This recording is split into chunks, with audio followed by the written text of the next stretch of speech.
గత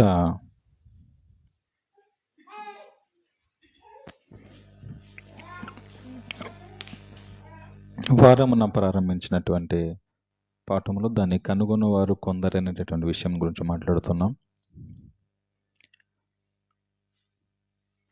దాన్ని తిరిగి నెక్స్ట్ వీక్న మాట్లాడదాం. ఈరోజు సమయం బట్టి, సందర్భం బట్టి వేరే విషయాన్ని మనం మాట్లాడుకోవాల్సి వస్తుంది. అక్షయుడగు దేవుని మహిమను క్షేగమగు ప్రతిమ స్వరూపముగా మార్చకూడి. అక్షయుడగు దేవుని మహిమను అనగా లేదా దేవునిని క్షయమయ్యేటటువంటి ప్రతిమలు ఉన్నాయి, ఆ ప్రతిమకు మార్చకండి అని అర్థం. అపోస్తలుడైన పౌలు రోమియోలతో కొన్ని విషయాలు పంచుకుంటున్నాడు. వారికి ఈ పత్రిక రాస్తూ తను దేవుని గూర్చినటువంటి కొన్ని విషయాలు వారికి తెలియజేస్తూ ఉన్నాడు. రోమియోలకు రాసినటువంటి పత్రిక 1వ అధ్యాయము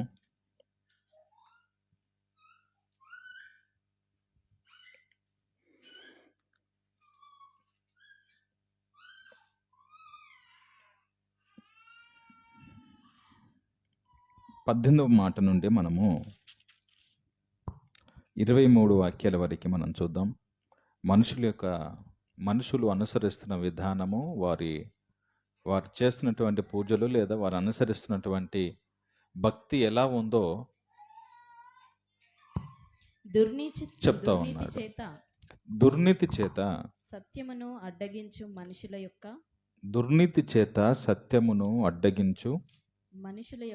మనుషుల యొక్క సమస్త భక్తిహీనత మీదను దుర్నీతి మీదను దేవుని కోపము పరలోకములో నుండి వస్తా ఉన్నది.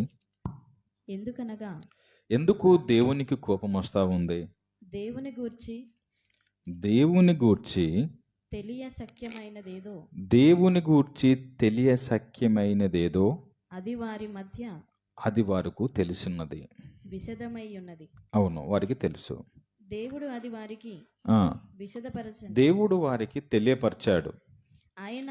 ఆయన అదృశ్య లక్షణములు, దేవుని యొక్క కనబడని లక్షణాలన్నీ అనగా ఆయన నిత్య శక్తియు, ఆయనకున్నటువంటి ఎప్పుడు కోలుపోని, అరిగిపోని, తరిగిపోని తనతో ఉన్నటువంటి ఆ గొప్ప శక్తి, దేవత్వమును, ఆయనలో ఉన్నటువంటి ఆ దేవత్వము జగత్తుత్పత్తి మొదలుకొని ప్రారంభమైనది మొదలుకొని సృష్టింపబడిన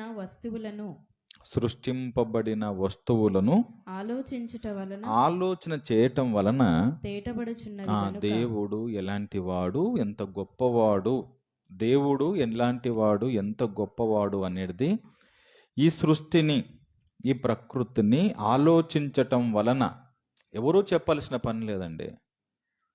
దేవుడు ఎలాంటి వాడు అనేటటువంటి ప్రశ్నకి దేవుడు ఎలాంటి వాడు, ఎలా ఉంటాడు, ఎలా ఉండాలి అని వచ్చేటటువంటి ప్రశ్న ఉత్పన్నమైనప్పుడు దేవుడు ఇలా ఉండాలి, ఇలా ఉండాలి, అలా ఉండాలి అని ఎవరో చెప్పాల్సిన పని లేదు. మీరు ఈ సృష్టినే చూస్తే, ఈ సృష్టిని మీరు పరిశీలనగా మీరు ఆలోచన చూడగలిగితే ఆయన అదృశ్య లక్షణాలు ఏంటి, ఆయన గొప్పతనం ఏంటిది అనేది మీకు తెలియపరచబడుతుంది.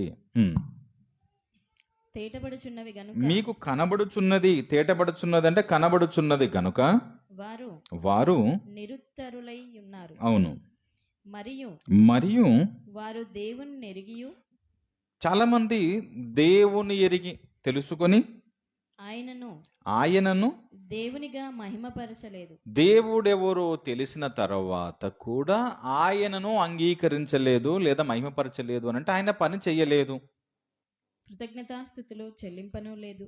ఆయనకి లోబడి బ్రతకనూ లేరు. గాని గాని తమ వాదములయందు వ్యర్థులైరి. చాలా మంది మేము విశ్వసించినది, మేము అంగీకరించినది, మేము చెబుతున్నదే సరైనటువంటి మాటలు అని ఏదైతే వాదించారో ఆ వాదముల యందు చాలా మంది ఫెయిల్ అయిపోయారు. వారి అవివేక హృదయము వారి ఏదైతే దేవుని కూర్చున్నటువంటి సరైన జ్ఞానము లేక ఉన్నటువంటి అవివేకతనము ఏదైతే ఉందో అంధకారమాయను. అది ఏమైపోయిందో తెలుసా? మేము నడుస్తున్న మార్గము, ప్రయాణం చేస్తున్నటువంటి మార్గము సరైనది అని మీరు అనుకుంటున్నారే, కానీ అది అంధకారం అయిపోయింది, చీకటి అయిపోయింది. తాము జ్ఞానులమని చెప్పుకొని మీరు అనుకున్నారే, మీరు అనుసరిస్తున్నటువంటి దేవుళ్ళు దేవతలు ఏవైతే ఉన్నాయో, ఏ సృష్టి అయితే గొప్పది, ఈ సృష్టిలో ఉన్నది ఏదైతే గొప్పదని మీరు అనుకుంటున్నారో, ఇలా మీరు చెప్పటం వలన మీరు జ్ఞానులు, గొప్పవారు, మేధావులని మీరు అనుకుంటున్నారు.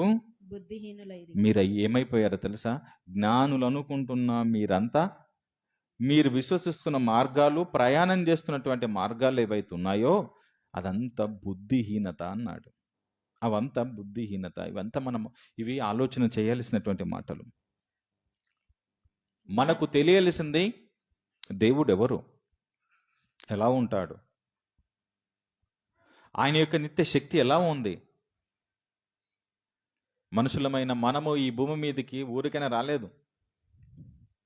ఏదో వివాహం తర్వాత తల్లిదండ్రుల ఆలోచన మేరకి వచ్చిన వారు అసలు కారు అనేటటువంటి ఈ మాటలు చాలా మంది కూడా తెలుసు. కానీ ఈ సృష్టిని గురించి ఆలోచన చేయక, దేవుని గురించి ఆలోచన చేయక, మనుషుల యొక్క పరిస్థితులు ఎలా అయిపోయినాయి అనంటే గుడ్డివారిగాను, బుద్ధిహీనులుగాను, జ్ఞానహీనులుగాను, అవివేకులుగాను మారిపోయారు మనుషులంతా. ఎంతటి స్థితికి దిగజారిపోయారు అనంటే, మనిషి అనేవాడు ఎంత స్థితికి వెళ్ళిపోయాడు అనంటే 23వ వాక్యం చెప్తా ఉన్నాడు. మనిషి ఏ పరిస్థితిలోకి వెళ్ళిపోయాడు అంటే, వారు అక్షయుడగు దేవుని మహిమను ఏదైతే ఉందో, దేవుని గొప్పతనము లేదా ఆ గొప్ప దేవుడు ఏదైతే ఉన్నాడో, క్షయమగు మనుషుల యొక్కయు ఎలా మారిపోయారో, ఎలా మార్చారు మనుషులు. ఆ దేవుణ్ణి విడిచిపెట్టి మనుషులు ఎలా మారిపోయారు, ఎలా మార్చారు అని అంటే, క్షయమగు మనుషుల యొక్కయు, పక్షుల యొక్కయు, చతుష్పాద జంతువుల యొక్కయు, పురుగుల యొక్కయు ప్రతిమా స్వరూపముగా మార్చిరి. అక్షయుడగు దేవుని మహిమను క్షయమగు ప్రతిమా స్వరూపముగా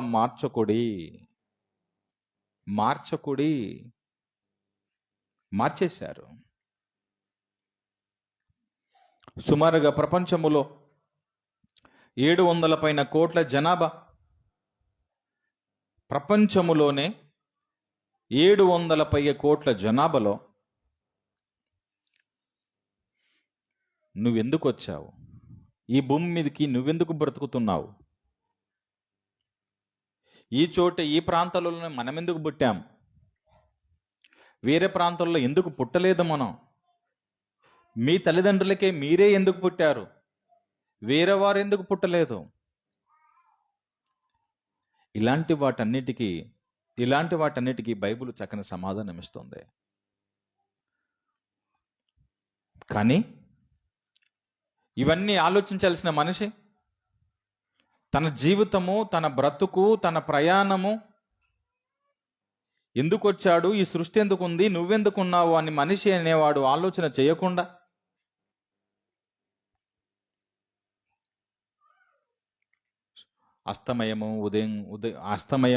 ఉదయము, సూర్యుడు ఉదయించటము, అస్తమించటము, చీకటి, రాత్రి, ఇవి అనుభవిస్తున్న మనిషి తన వయసు పరిమాణం పెరుగుతున్నది, మరణానికి దగ్గరవుతున్నాడు, చావుకు దగ్గరవుతున్నాడే తప్ప ఈ సృష్టి ఎందుకుంది, ఇది ఎందుకు పగలుగా ఎందుకు ఏర్పడుతుంది, రాత్రిగా ఎందుకు ఏర్పడుతుంది, ఇది 2021 దాటిపోయి 2022లోకి ఎందుకు వచ్చాము, మరలా ఈరోజు ఆదివారం వచ్చింది, ఈరోజు ఎందుకు కూర్చుంటున్నాము, లేదా ఎందుకు వచ్చింది ఈరోజు, ఎందరో మరణించారు, మనమే ఎందుకు బ్రతికాము, ఈ ప్రకృతి చక్రం కింద ఎందరో చనిపోయారు కదా, ఎందరో మరణించారు, నువ్వే ఎందుకు బ్రతికావు అని మనిషి అనేవాడు, స్వీటీ మనిషి అనేవాడు ఆలోచన చేయాలి. అందరిలా పడుకున్నాము, తెల్లారింది, మళ్ళా రాత్రి అవుతుంది, మరలా మన పనులకు వెళ్ళిపోతున్నాము, మరలా ఉదయం మేలుకుంటున్నాము, మరలా పనికి వెళ్ళిపోతున్నాము. ఎవడు మేధావితనముతో ఆలోచన చేస్తున్నాడు? ఈ ఆకాశం కనిపిస్తున్నటువంటి ఆకాశంలో నక్షత్రాలు, గెలాక్సీలు, పాలపుంతలు, సూర్యుడు, చంద్రుడు, కోటాన కోట్ల నక్షత్రాలు, ఇవి ఏవైతే కనిపిస్తున్నాయో ఈ విశ్వంలో, ఈ ప్రకృతిలో, ఇవి ఎందుకోసం ఉన్నాయి? ఎవరి కోసం ఉన్నాయి? ఇవి ఎందుకోసం పని చేస్తున్నాయి? ఎవరు పెట్టారు ఇవన్నీ? ఎవరు నిర్మాణం చేశారు ఇవన్నీ? ఎవరు సృష్టించారు ఇవన్నీ? మనం అంటాం, ఈ ఇల్లు, ఈ నిర్మాణము మా తాత చేశాడు, లేదా ఈ ఇల్లును మా నాయన కట్టాడు, ఈ కారు మా తండ్రి గారు కొన్నారు, లేదా ఈ పొలం మా నాయనగారు కొన్నారు, ఈ ఆస్తి మా తాతది లేదా మా తండ్రిది, ఈ వస్తువు మావారిది అని చెప్పుకుంటున్నటువంటి ఈ మనిషి, ఈ కనబడుతున్నటువంటి ఈ సృష్టి, సూర్యుడు, చంద్రుడు, నక్షత్రాలు, ఇదిగో మనమున్న నివసిస్తున్న ఈ భూమి ఏ తాతది, ఏ తండ్రిది? ఎవరు సృష్టించారు? ఎవరు కలగజేశారు? ఎవరు పెట్టారు? ఎవరిచ్చారు?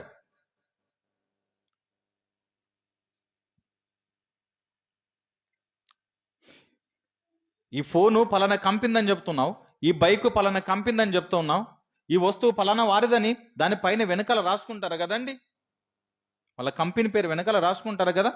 ఏ వస్తువు అయితే తయారు చేస్తారో ఆ వస్తువు వెనకాల వారి పేరుంటుంది, ఆ కంపెనీ పేరుంటుంది. ఆ ప్రొడక్ట్ మాదే అని చెప్పుకుంటున్నారు, ఆ వస్తువు మాదే అని చెప్పుకుంటున్నారు. ఓహో, అది చూసిన వెంటనే ఈ వస్తువు పలానా వారిదంట, ఈ వస్తువు బజాజ్ కంపెనీ, ఈ వస్తువు హోండా కంపెనీ, ఈ వస్తువు హీరో కంపెనీ, ఓహో ఇది వాళ్ళకు సంబంధించిందంట. వెరీ గుడ్, బాగానే ఉంది. మరి ఈ భూమి ఎవరిది? ఈ ప్రపంచంలో ఉన్నటువంటి ఈ మనిషి నివసిస్తున్న ఈ భూమి ఉందే, గోళాకారంగా, బంతి ఆకారంగా ఈ భూమి ఉందే, ఈ భూమి మీద నివసిస్తున్న ఈ మనిషి నివసిస్తున్న ఈ భూమి ఎవరిది? కనబడుతున్నటువంటి సూర్యుడు, చంద్రుడు, నక్షత్రాలు ఇవన్నీ ఉన్నాయే, ఇవన్నీ ఎవరివి? చలికాలము, ఎండాకాలము, వర్షకాలము, ఇలా వాతావరణంలో మార్పులు జరుగుతున్నాయే, ఇవన్నీ వస్తున్నాయే, ఇవి ఎవరివి? ఎవరు చేస్తున్నారు? ఇవన్నీ ఎవరు కలగజేస్తున్నారు? ఇలా ఎలా మారుతుంది ప్రకృతి? ఎలా మారుతుంది? దీని వెనకాల ఎవరైనా కూర్చొని పని చేస్తున్నారా? దీని వెనకాల ఎవరైనా కష్టం ఉందా? ఒక వస్తువు మన దగ్గరికి రావాలి అని అంటే దాని వెనకాల ఎందరో ప్రయాసం ఉంది, ఎందరో కష్టం ఉంది. మనం ఉదయాన్నే లేచిన తర్వాత, మనం శుభ్రం అయిపోయిన తర్వాత భోజనానికి మనం కూర్చుంటామే, ఆ భోజనం చేయటానికి వెనకాల ఎంతో కష్టం ఉంటుంది. సుమారుగా 2 గంటల పని ఉంటుంది. ఈజీగా ఒక 5 నిమిషాల్లో, ఒక 10 నిమిషాల్లో ముగించుకునేటటువంటి అట్టి భోజనాన్ని వెనకాల 2 గంటల శ్రమ ఉంటుంది. ఎవరు చేశారు? ఓహో, ఈ భోజనం ఎవరు చేశారు? ఇందులో ఉప్పు తక్కువ ఉంది, ఎవరు తక్కువ వేశారు? లేదా ఉప్పు ఎక్కువ వేశారు, ఎవరు వేశారు? కారం తక్కువైందా, ఎవరు తక్కువ వేశారు? ఎక్కువైందా, ఎవరు చేశారు? ఇలా అంటామే మనం. ఆహా, భోజనం బాగుంది, ఎవరు చేశారు అని అంటామే. మరి ఈ సృష్టిని ఎవరు చేశారు? నువ్వు తింటున్నటువంటి ఇట్టి ఆహారాన్ని, నువ్వు తీసుకున్నటువంటి ఇట్టి భోజనాన్ని నువ్వు మెచ్చుకుంటున్నావే, బాగుంది అంటున్నావే, ఎవరు చేశారు? ఎవరిచ్చారు? మార్కులు వేసుకుంటాం. పలానా సుబ్బారావు వండాడండి, పెళ్లిలో భోజనం చాలా బాగుందండి, ఎన్ని వెరైటీలు పెట్టారండి, ఈ బెత్తడు నాలుకకు ఎన్ని రుచులు, ఈ రుచుల వెనకాల ఉన్నటువంటి కష్టం ఎంత, శ్రమ ఎంత, పడుతున్నటువంటి ఇబ్బందులు ఎంత, దాని వెనకాల ఎంతో ప్రయాసం ఉంది. ఆహా, ఎవరిచ్చారు ఇదంతా? ఎవరు చేశారు? ఈ క్రెడిట్ అంటే ఎవరికి పోతా తెలుసు? ఈ వంటలోడు చేసిన వ్యక్తికి. పలానా వాళ్ళు చేశారండి, పలానా కంపెనీ వాళ్ళు చేశారండి, భోజనాలు పలానా వారు చేశారండి. నేను అంటున్నాను ఒక పూట భోజనానికి కోసమే చేసినటువంటి అట్టి వ్యక్తికి ఆ మార్కులు పెడితే, ఈ అరటి పళ్ళు ఎవరు చేశారు? ఈ తింటున్నటువంటి మామిడి పళ్ళు ఎవరు చేశారు? నువ్వు తింటున్న ఈ జామకాయలు ఎవరు చేశారు? నువ్వు తింటున్న అంగుర పళ్ళు ఎవరు చేశారు? నువ్వు ఈ విశ్వంలో కనబడుతున్నవన్నీ కూడా, మార్కెట్లో అమ్ముతున్నవన్నీ ఎవరు చేశారు? ఏ తాత చేశాడు? చెప్పాలి. వంటల వెనకాల ఉన్న ఒక వ్యక్తి పేరైతే, నువ్వు తింటున్నటువంటి వస్తువుల వెనకాల, పదార్థాల వెనకాల, ఈ ఫలాల వెనకాల ఉంటున్నటువంటి ఈ పేరు ఎవరిది? చదువుకున్న వాళ్ళు, ఈ భూమి మీద బ్రతుకుతున్న నీవు ఎందుకు నిలబడుతున్నావో ఆలోచన చేయాలి, ఎందుకు బ్రతుకుతున్నావో ఆలోచన చేయాలి. ఎందుకు ఉంటున్నావు ఆలోచన చెయ్యాలి. 100 రూపాయలు ఇస్తే 100 రూపాయలు ఇస్తే నువ్వు ఆ ఫలాలు ఆ ఫ్రూట్స్ కొనుక్కొని వస్తున్నావే, ఎవరు చేశారు? దాని వెనకాల ఉన్న కష్టం ఎవరిది? పండించే రైతు ఇదిగో ఆ పంటకు సరైన నీరు లేకపోతే ఆకాశం వైపు కళ్ళెత్తు చూస్తాడు. ఎవరు పంపించాలి ఆ నీరు? ఆ పంటకు కావలసిన నీరు ఎవరివ్వాలి?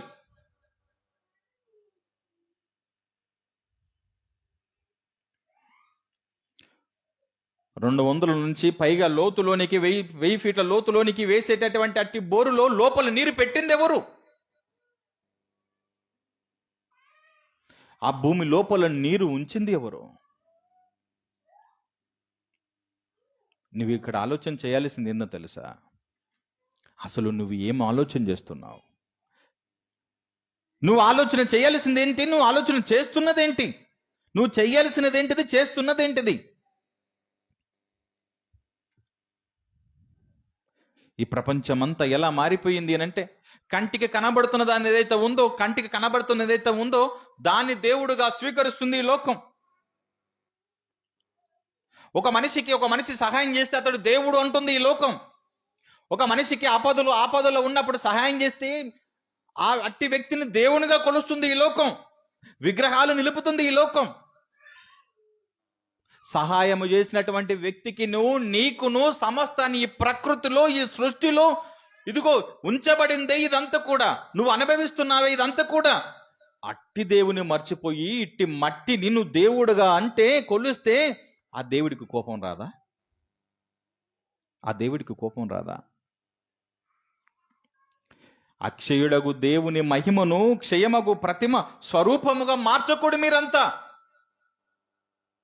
ఎవరికో రావలసిన క్రెడిట్ను ఎవరికో ఇవ్వకండి మీరంతా. ఎలా మార్చేశారు తెలుసా? దేవుణ్ణి మర్చిపోయి ఎలా మార్చేశారు తెలుసా? మనుషుల యొక్కయు పక్షుల యొక్కయు చతుస్పాద జంతువుల యొక్కయు పురుగుల యొక్కయు వీటిని దేవుళ్ళుగా దేవతలుగా ప్రపంచము 700 పైనటువంటి కోట్ల జనాభాలో మెజార్టీ సభ్యులు ప్రతిమలుగా బొమ్మలుగా మార్చేసి ఇవే దేవుళ్ళు అని మొరకొట్టం ప్రారంభం చేశారు. చేతితో చేయబడిన దానిని దేవుళ్ళుగా దేవతలుగా మనుషులు మొరుకుతున్నారు. నీవు అది దేవుడని దేవతని నీకెవరు చెప్పారు?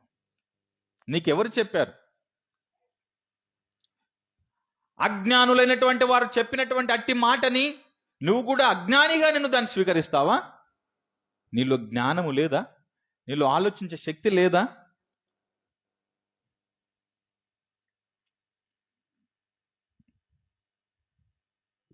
మీరే ఆలోచన చేయండి. ఒక మనిషి సహాయం చేస్తే అతని కృతజ్ఞతలు చెబుతున్న ఈ లోకము, ఈ మనుషుల తీరు, మీకేమైనా ఆపద ఉంటే సహాయం చేస్తే థ్యాంక్ యూ అండి, వందనాలండి, కృతజ్ఞత చెప్పే ఇట్టి మనుషులు, నీ వయసు సుమారుగా ఈ రోజుకి నువ్వు పోల్చుకుంటే నీ వయసు ఎంత ఉందో మీకే తెలుసు.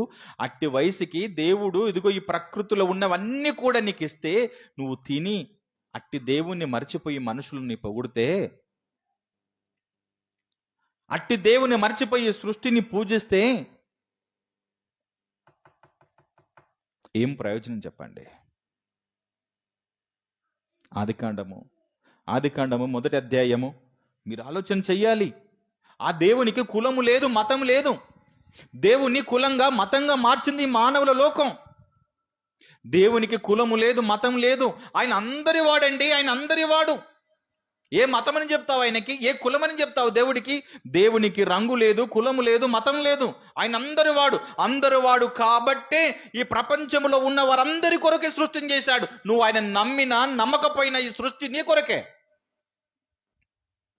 నువ్వు దేవుని ఎరగకపోయినా, నువ్వు దేవుని నమ్మకపోయినా ఈ సృష్టిలో ఉన్నటువంటి సూర్యుడు, చంద్రుడు, నక్షత్రాలు, ఈ కాలాలు, నువ్వు అనుభవిస్తున్నటువంటి నాలుకకు కావలసిన ఈ ఫలాలు, పండ్లు, ఇదిగో రకరకాల జంతువులు, రకరకాల పక్షులు, రకరకాల చేపలు, ఏవి కావాలండి నీ నాలుకకు అవన్నీ దేవుడు పెట్టాడు మనుషుల కోసం.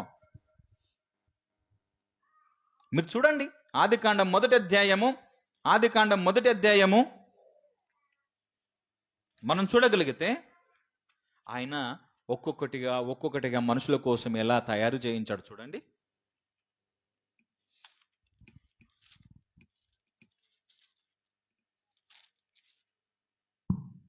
ఆదియందు చూడండి 6వ మాట నుంచి మనం చూద్దాం. మరియు దేవుడు జలముల మధ్య ఒక విశాలమును కలిగి ఆ జలములను ఈ జలములను వేరుపరచునుగాక అని పలికెను. దేవుడు ఆ విశాలము చేసి విశాలము క్రింది జలములను విశాలము మీది జలములను వేరుపరచగా ఆ ప్రకారమాయెను. దేవుడు ఆ విశాలమునకు ఆకాశం అని పేరు పెట్టను. మనం ఏదైతే ఆకాశం అని పిలుస్తున్నామో ఆ ఆకాశం అని దేవుడు పేరు పెట్టను. ఇంకా పైగా మనం చూసుకున్న దానికి అక్కడ వాటర్ కూడా క్రియేట్ అయిపోయి ఉంటుంది. ఇవన్నీ కూడా దేవుడు చేస్తా ఉన్నాడు. 9వ వాక్యంలో మనం చూడగలిగితే దేవుడు ఆకాశం క్రిందనున్న జలములను ఒక చోటగానే కూర్చబడి ఆరిన నేల కనబడునుగా కానీ పలుకగా ఆ ప్రకారమైన. జాగ్రత్తగా వినాలి. ఇవంతా మీరు మనసులో దాచుకోవాలి, భద్రం చేసుకోవాలి. ఎంత గొప్ప దేవుడు నువ్వు చూడాలి. దేవుడు ఆరిన నేలకు భూమి అని పేరు పెట్టాను. జలరాశికి ఆయన సముద్రములని పేరు ఎవరు పెట్టారు చూసారా? లక్కీ కూర్చో. మీరు కొద్దిసేపు వినాలి, ఇంకా సీరియస్గా వినాలి. ఈ కనబడుతున్నటువంటి ఈ భూమికి ఏదైతే ఉందో, మనమున్నామే ఈ భూమికి పేరు పెట్టింది ఎవరు పెట్టారు పేరు? మన పిల్లలకి మనం పేర్లు పెడుతుంటాం. మనం పేర్లు పెడుతుంటాం. ఈ భూమికి, ఇది కనబడుతున్నట్టు ఈ విశ్వానికి దేవుడే పేర్లు పెట్టాను. ఏ దేవుడైనా, బైబిల్లో దేవుడు అని ఉంది, ఏ దేవుడైనా మనం చూస్తాం. దేవుడు ప్రపంచానికి ఒకడే ఉంటాడు.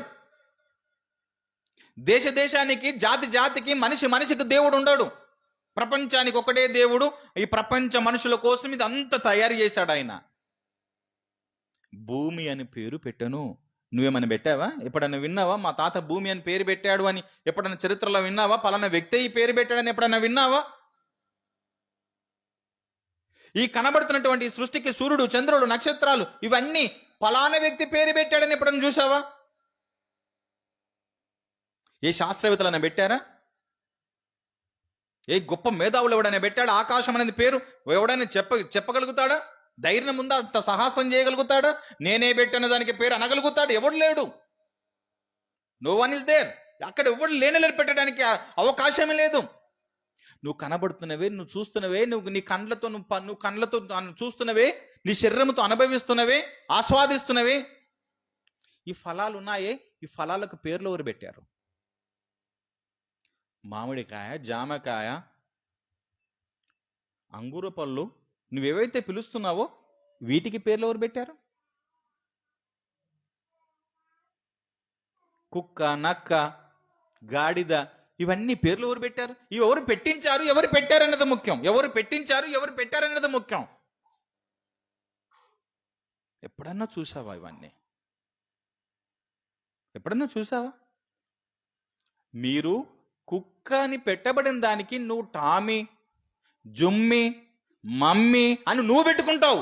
అది నువ్వు ఏ పేరు పెట్టుకున్నావు అదేంటో తెలుసా? కుక్కే. నువ్వు మార్చగలుగుతావా? నీ తరం అవుతుంది దాన్ని గాడిదని పిలవగలుగుతావా? నువ్వు మార్చగలుగుతావా? మనుషులు ఒప్పరు, ఈ సృష్టి ఒప్పదు. నువ్వు కుక్కను గాడిదన్నా, గాడిదని గుర్రమన్నా ఎవడు ఒప్పడు. ఎందుకు ఒప్పడు తెలుసా? అది సీల్ అయ్యబడింది, ముద్రించబడింది, ఫైనల్. అది ఎవడు మార్చలేడు దాన్ని. నీ తృప్తి కోసమే నువ్వు ఒకవేళ పిలుచుకున్నా నీ అంతరాత్మనే ఒప్పదు. ఏంటో తెలుసా? నువ్వు అప్పుడు పూర్తికి నువ్వు కుక్కను గాడిదని నువ్వు పిలుచుకున్నా నీ అంతరాత్మ నిన్నే చెంప మీద కొట్టేస్తుంది. ఇది కానే కాదు, ఇది అంగీకరించలేనిది. నీ సాటిస్ఫై కోసం బలవంతంగా గట్టిగా అలానే ఉన్నా నిద్రలకి లేచి కూర్చుంటావు, ఇది కాదు అని కూర్చుంటావు. ఎవరు పెట్టారు ఇవన్నీ? ఎవరు పెట్టించారు ఇవన్నీ? ఇట్టి దేవుని మర్చిపోయింది ఈ లోకం. ఏ చెట్టు కనబడితే ఆ చెట్టుకు, ఏ పుట్ట కనబడితే ఆ పుట్టకి, ఏ జంతువులు కనబడితే ఆ జంతువులకి పేర్లు పెట్టని ఈ మనిషి, లేదా తనకు స్థానంగా పెట్టుకున్న ఈ మనిషి వట్టి వాటిని దేవుడుగా దేవతలుగా పిలుచుకుంటున్నారే. అవి నీ కోసం ఇయ్యబడితే, నీ కోసం అవి ఇయ్యబడితే వాటిని నువ్వు దేవుడుగా దేవతలుగా నువ్వు స్వీకరిస్తే, అంగీకరిస్తే ఎలా చెప్పండి?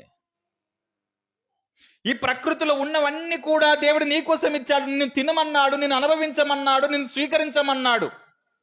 ఇవన్నీ నీ కోసం ఇస్తే వాటి నువ్వు దేవుడు అంటావేంటి? మరి చేసిన వాడు ఎవరు? అతన్ని నువ్వేమనాలి? మరి అతన్ని దేవుడుగా నువ్వు స్వీకరించావా? సముద్రం అని పేరు పెట్టెను, సముద్రం అని పేరు పెట్టెను. సముద్రం అని పిలుస్తున్నారు. ఎవరు పిలుస్తారు? ఎవరు చెబుతున్నారు దాన్ని సముద్రం అని? ఎంత చక్కని మాటలు ఇవన్నీ బైబిల్లో రాయబడ్డాయి తెలుసా? ఇంత గొప్ప దేవునండి మనం నమ్ముకున్నది. ఈయనకు కులం లేదు, మతం లేదు. ఇదొక మార్గం, ఇదొక జ్ఞాన గ్రంథం. బైబిల్ తెలిస్తే చాలు, బైబిల్ పైన నీకు పట్టుంటే చాలు, బైబిల్ పైన నువ్వు జ్ఞానం పెంచుకుంటే చాలు, ఎక్కడైనా నువ్వు నిలబడగలుగుతావు, ఎవరినైనా ఒప్పించగలుగుతావు.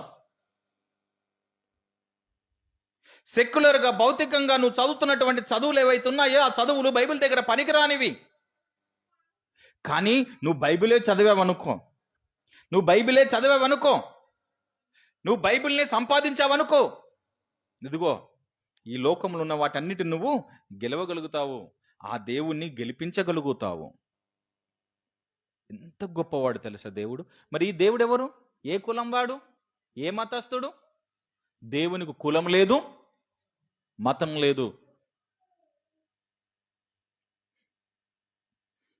చూడండి ఎలా ఎలా మాట్లాడుతున్నాడు. సముద్రం అని పేరు పెట్టెను, ఆయన వాటికి జలరాశికి ఆయన సముద్రములని పేరు పెట్టెను. అది మంచిదని ఎవరు చూశారు? అల్లుడు 10వ వచనం చూడండి, అందులో అక్కడ చెప్తున్నాడు అది దేవుడు మంచిది అని చూశాను. సముద్రాలని దేవుడు సముద్రాలను తయారు చేసి, ఆ జలరాశికి సముద్రములని పేరు పెట్టెను. దేవుడే పెట్టాడు పేరు. మరి ఎవడైనా అనగలుగుతున్నాడు నేను పెట్టాను పేరు అంటాడు ఆ సముద్రానికి? ఎవరినైనా చూసామా మనం? ఎవడు చూలే. మరి ఆ దేవుణ్ణి మర్చిపోయి నువ్వు ఆ జలరాశికి ఇంకో పేరు పెట్టుకుంటావు. ఏంటో తెలుసా?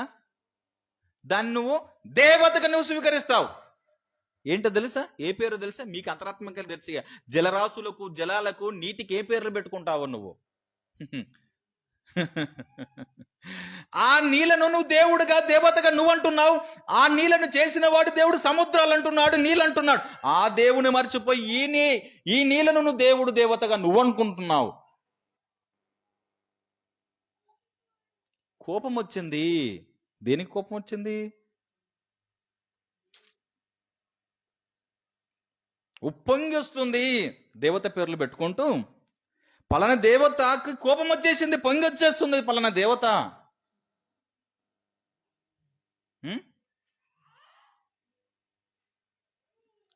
ఏ పేర్లు మీకు అర్థమైనాయండి? పొంగి వచ్చేస్తుంది. ఆయన పెట్టిన పేరు సముద్రాలు, లేదా నీరు, నదులు. నువ్వు వాటిని దేవతగా నువ్వు అంటున్నావేంటి? నీకు జ్ఞానం ఉందా అసలు? నీకు జ్ఞానం ఉందా అసలు?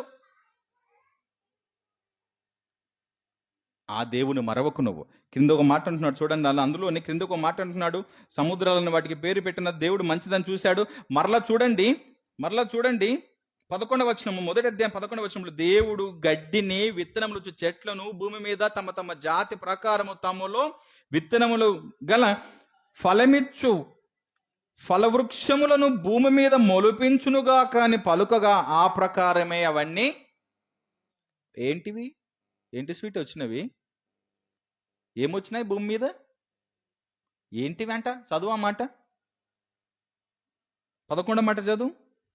గడ్డి, విత్తనములు చెట్లు, భూమి మీద తమ తమ జాతి ప్రకారము తమలో విత్తనములు గల ఫలమిచ్చు ఫలవృక్షాలు, భూమి. ఇదిగో నేను చెబుతున్నాను, నువ్వు అన్ని వీటిని పుట్టించాలి, నువ్వు కలగజేయాలి, లేదా ఇవన్నీ నువ్వు మొలిపించును గాక అని దేవుడు ఒక మాట అనగానే ఇవన్నీ భూమిలో నుండి, నేల నుండి మొలిచాయి. ఇవన్నీ ఈ భూమి ఎవరి కోసం చేశాడు? వాటి మీద మొలిపించబడినవి ఎవరి కోసం చేశాడు? ఇప్పుడు ఈ మొలిపించబడినటువంటి ఇవైతే ఉన్నాయో, ఇవన్నీ ఏవైతే వచ్చాయో, ఈ భూమి మీదకి ఏవైతే దేవుడు మొలిపించగా అవి ఏవైతే పుట్టాయో, కనబడుతున్నాయో, ఆ చెట్లను నువ్వు దేవతలంటావా? నేను ప్రపంచంలోని 700 పైన కోట్ల జనాభాను గురించి మాట్లాడుతున్నాను. నేను భారతదేశంలో ఉన్నటువంటి దేవతలను గురించి నేను కించపరచట్లేదు. అట్టి దేవులను నేను హేళనగా మాట్లాడటం లేదు. నాకు సంబంధము లేదు. నేను మాట్లాడుతున్నా అదేంటి తెలుసా? ఈ సృష్టిని ఏ చెట్లను అంటే పుట్టించాడో అట్టి దేవుని గురించి మాట్లాడుతున్నాను. మొలిపించబడినటువంటి ఇట్టి వృక్షాలను, ఈ చెట్లను నువ్వు దేవత అంటావేంటి? అవి నీకోసం దేవుడు మొలిపించాడు. అవి చెట్టు, అది అంతే, అది చెట్టు. నువ్వు దేవత అంటావేంటి చెట్టుని? ఇల్లు నిర్మాణం కోసం లేదా ఇంకో కారణం కోసం కలగజేబడిన ఈ రాళ్ళు ఏవైతే ఉన్నాయో అట్టి వాటిని దేవత అంటావేంటి? నేను ప్రపంచం గురించి మాట్లాడుతున్నాను. ప్రపంచం అనుసరిస్తున్న మార్గం గురించి మాట్లాడుతున్నాను. అవి దేవుడు చేశాడో అవి రాళ్ళు. అట్టి రాళ్ళను నువ్వు దేవుడు దేవత అంటున్నావు. కానీ వాటిని కలగజేసిన వాడు ఎవరో తెలుసా? దేవుడు. అతని నమ్మాలి. నువ్వు ఈ చెట్లను నమ్ముతావేంటి? నువ్వు సముద్రాన్ని నమ్ముతావేంటి? నువ్వు ఈ పుట్టను నమ్ముతావేంటి? నువ్వు ఈ గుట్టను నమ్ముతావేంటి? నువ్వు నీకు జ్ఞానం ఉండాలి. వాటికి నువ్వు పేర్లు పెట్టుకుంటావా? ఓ చెట్టు తయారు చేస్తావు, ఆ చెట్టుకు ఒక ఆకారాన్ని ఇస్తావు. ఒక రాతిని తయారు చేస్తావు, ఆ రాతికి ఒక ఆకారాన్ని ఇస్తావు.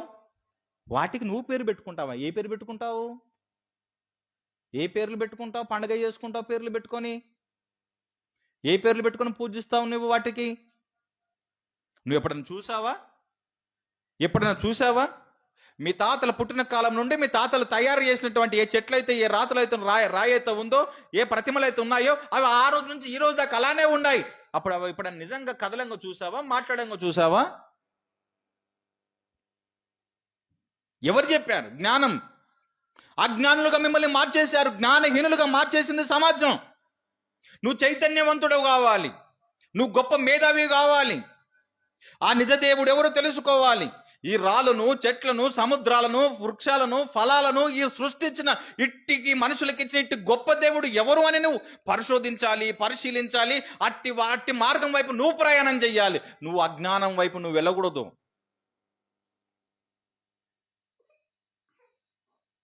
అట్టి దేవుని నమ్మటానికి నువ్వు బొట్టు తీయాల్సిన పని లేదు. అట్టి దేవుని తెలుసుకోవటానికి నీకు గాజులు తీయాల్సిన పని లేదు. అట్టి దేవుని తీయటానికి మంగళసూత్రం తీయాల్సిన పని లేదు.